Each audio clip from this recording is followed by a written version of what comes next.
कुछ फ़िल्में ऐसी होती हैं कि जिनका सीक्वल बनाना मुश्किल ही नहीं, नामुमकिन भी होता है। लेकिन बनाने वाला अगर अमर कौशिक जैसा विज़नरी हो तो ये काम मुश्किल ज़रूर है, नामुमकिन नहीं। हम बात कर रहे हैं हाल ही में रिलीज़ होने वाली फ़िल्म स्त्री 2 की। जिसकी पहली फ़िल्म जिसका नाम आप इसके सीक्वल के टाइटल से ही गेस कर सकते हैं। उस फ़िल्म ने बॉलीवुड में सन 2018 में कॉमेडी हॉरर जैसे मुश्किल जॉनर को मुमकिन बना के दिखाया था। 6 साल लगे उसका सीक्वल बन के आने में, लेकिन इस दौरान मैडक की दूसरी फिल्म्स जैसे रूही, भेड़िया और मुंजिया ने गुलशन का कारोबार चलाए रखा। मासिस का जिन्नों परियों की कहानियों के साथ सदियों पुराना रिश्ता रहा है।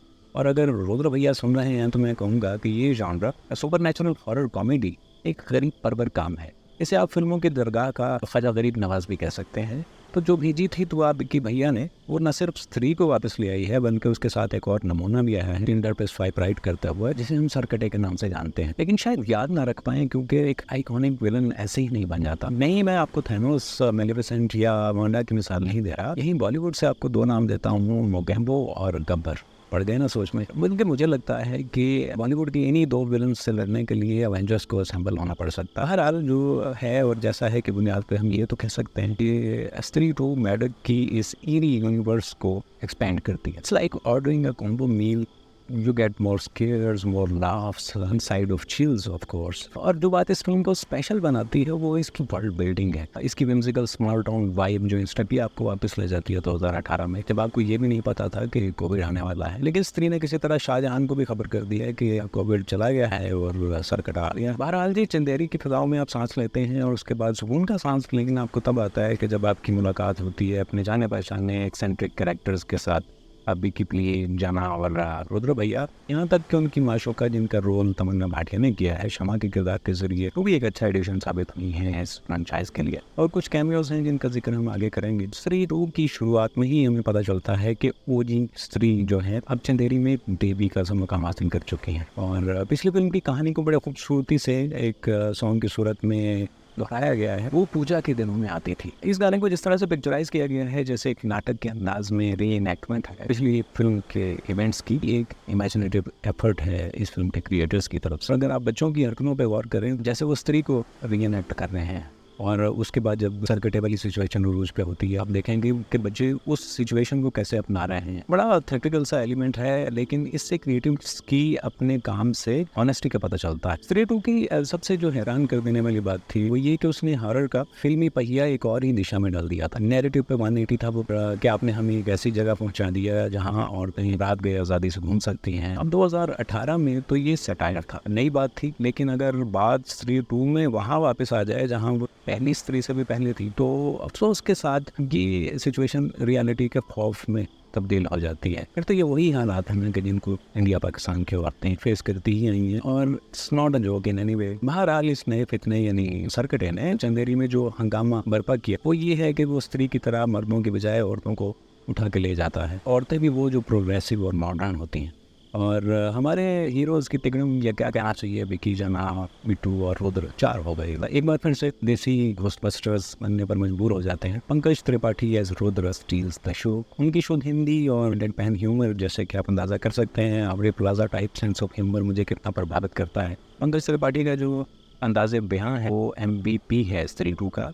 और अब तो उसमें शमा जी का तड़का भी लग गया है। तमन्ना भाटिया से ये उम्मीद नहीं थी, उनकी तो कई पाकिस्तानी एक्ट्रेसेस से भी ज़्यादा अच्छी है। श्रद्धा कपूर की गुमनाम मिस्ट्री अभी तक जारी है। ये जो नाम वाला मामला है इसको बिला वजह ही घसीटा जा रहा है, क्योंकि अब हम उनके कैरेक्टर की ओरिजिनल स्टोरी को तो जान ही चुके हैं। Spoiler alert. 2018 की जो ओरिजिनल स्त्री साहिबा हैं उनके साहबजादी यानी कि उनकी बेटी हैं और एक परछाई यानी कि घोस्ट है। इतना जान लेने के बाद उनके नाम को कान में बताने की जरूरत नहीं रह जाती। एनीवे, जो है सो है, हम उनका नाम नहीं जानते इसलिए श्रद्धा कपूर से ही काम चलाएंगे। ये जरूर कहना पड़ेगा कि उनकी परफॉर्मेंस, उनकी अपीयरेंस और ओवरऑल उनके कैरेक्टर को जो ट्रीटमेंट दिया गया है वो लाजवाब है। बल्कि मुझे लगता है कि इसके सीक्वल के लिए श्रद्धा कपूर जिस दुनिया से भी प्रकट होती है उस माहौल पे फिल्म बनाना एक अनोखा एक्सपेरिमेंट साबित हो सकता है। मैडक फिल्म जिस तरह से सुपर नेचुरल हॉरर कॉमेडी के मामले में सीरियस है, तो उन्हें चाहिए कि वो और रिस्क लें और उन्होंने लिए हैं।